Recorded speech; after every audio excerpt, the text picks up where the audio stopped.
మధ్యకాలంలో కొంతమంది తెలంగాణ జాతిపిత అని వాళ్ళకు వాళ్ళే టైటిల్స్ ఇచ్చేసుకుంటారు. ఉద్యమకారుడు అనే పదాలు వాళ్ళే రాసేసుకుంటారు. చేసిన తప్పులకు పోలీసులు నోటీసులు ఇస్తే తెలంగాణ జాతిపితకు నోటీసు ఇవ్వడం అంటే మొత్తం తెలంగాణ సమాజానికే నోటీసు ఇచ్చినట్టు అంటారు. ఒక ఉద్యమకారుడిని ఈ రకంగా మీరు అవమానిస్తారా అంటారు. మరి ఈనాడు జాతిపితగా చెప్పుకునే వాళ్ళు, ఉద్యమకారులు అని చెప్పుకునే వాళ్ళు, రాజకీయ పార్టీలు ఒక పరిస్థితిలో వైఫల్యం చెందినాయి అనుకున్నప్పుడు అన్ని రాజకీయ పార్టీలు కలిసి ఒక పొలిటికల్ జేఏసీ పెట్టుకొని ఆ జేఏసీకి చైర్మన్గా ప్రొఫెసర్ కోదండరామ్ గారిని పిల్లలకు పాఠాలు చెప్పుకునే పంతులను మనం ముందులో పెట్టుకొని తెలంగాణ రాష్ట్రాన్ని సాధించినాం. వారు ఉద్యమకారుడు కాదా?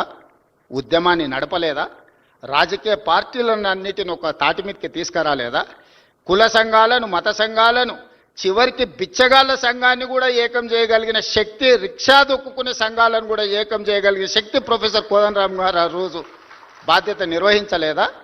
ఇదే రావి నారాయణ రెడ్డి ఇదే హాల్లో అన్ని రాజకీయ పక్షాల సమావేశాన్ని ఏర్పాటు చేసి జానారెడ్డి గారి ఇంటికాడ నుంచి నాకు తెలిసినంతవరకు ఇక్కడికే వచ్చి ఆనాడు తెలంగాణకు అనుకూలము కాదు, ఆ తెలంగాణకు వ్యతిరేకం కాదు, ఆర్ఎస్యు నుంచి ఆర్ఎస్ఎస్ వరకు, కమ్యూనిస్టుల నుంచి కాంగ్రెస్ వరకు ఏకం చేసి తెలంగాణ ఉద్యమాన్ని ముందుకు నడిపించిన ప్రొఫెసర్ కోదండరామ్ గారు ఉద్యమకారుడు కాదా? మరి అలాంటి ఉద్యమకారుడైన కోదండరామ్ గారి ఇంటి తలుపులు బద్దలు కొట్టించి పోలీసులతో ఈడ్చుకపోయేటంత నేరం కోదండరామ్ గారు ఏం చేసిండ్రో మీరు అధికారంలో ఉన్నప్పుడు ఉద్యమకారులకు జరిగిన అవమానం మీరు అప్పుడే మర్చిపోయినరా? మీరు చేసిన అవమానం అని నేను వారిని అడుగుతున్నా. నిన్నెవరు తలుపులు బద్దలు కొట్టలేదే, నిన్నెవరు ఈడ్చుకొని రాలేదే. చేసిన తప్పులకు మీకు నోటీస్ ఇచ్చారు, సార్ మీరు రాండి అని. లేదు నా వయసు కొంచెం ఎక్కువ ఉంది, మీరే వచ్చి తీసుకురండి అంటే, సరే సార్ మీరు అధికారిక నివాసం ఉంది కదా మీరు అక్కడ ఉంటూ వస్తామంటే, లేదు లేదు లేదు నేను ఎక్కడనో ఫామ్ హౌస్లు ఉంటే ఎక్కడ ఉంటే అక్కడ బాత్రూమ్లు ఉంటే బాత్రూంలోకి వచ్చి రాసుకోండి అంటే, ఇదెక్కడి జాతిపిత విధానము? ఇదెక్కడి ఉద్యమకారుల విధానము? వచ్చిన తెలంగాణ రాష్ట్రంలో పదవులన్నీ మీరే తీసుకుంటారు.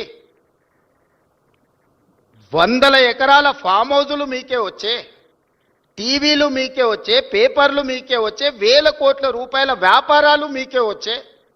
ఉన్న పదవులన్నీ మీరే పంచుకుంటారు, చేయాల్సిన తప్పులన్నీ మీరే చేస్తారు, పంచుకోవాల్సిన కాంట్రాక్టులన్నీ మీరు పంచుకున్నాక మీరెట్లా జాతిపిత అవుతారు, మీరెట్లా ఉద్యమకారుడు అవుతారో నాకు అర్థం కాలే.